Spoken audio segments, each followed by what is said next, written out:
Staying on top of a developing story, a newly discovered shipwreck 8 miles east of Kelly's Island.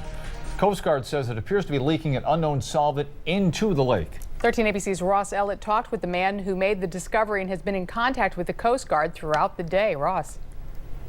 It was quite a surprise to me. Tom Kowalik has been diving and searching for shipwrecks for more than 40 years. We first caught up with him 2 years ago, and he showed us how he makes the unique discoveries. I come out and use the chart, the maps, and my sounding equipment, searching equipment, and then go out and start looking in that area. Despite the nearly 2,000 boats at the bottom of the lake, the hunt to find them can be painfully long.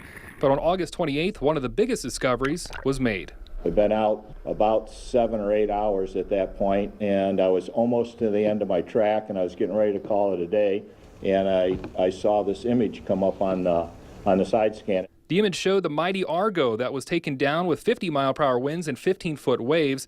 The Argo is full of rich history, including illegal activity, but the ship was also full of an unknown oil product. Its estimated 100,000 gallons was on board when it sunk in late October 1937. Because of that, NOAA listed the ship as being the biggest environmental threat to the Great Lakes. Both NOAA and the U.S. Coast Guard moved in fast once the boat was located. We have never seen such a quick, efficient, and effective response to a potential threat such as that raised by the Argo by the United States Coast Guard. The discovery went from excitement to concern after a solvent was discovered in the water near the shipwreck site on Friday and Saturday. The Coast Guard also observed a 400 wide by 20 yard zone of discoloration from their helicopter. Again, we're dealing with an unknown product, which we believe to be a solvent type material, but again, we don't have an exact identification of that product at this time. Crews were on scene today to do a site survey for safety reasons before the Coast Guard prepares for a dive operation.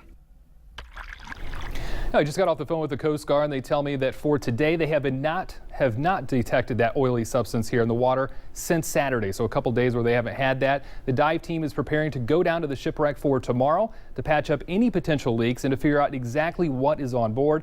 Weather conditions could delay progress later this week as conditions become rough, and NOAA has moved a weather buoy to the site today to monitor conditions better. Reporting live, Ross Ellett, 13 ABC Action News.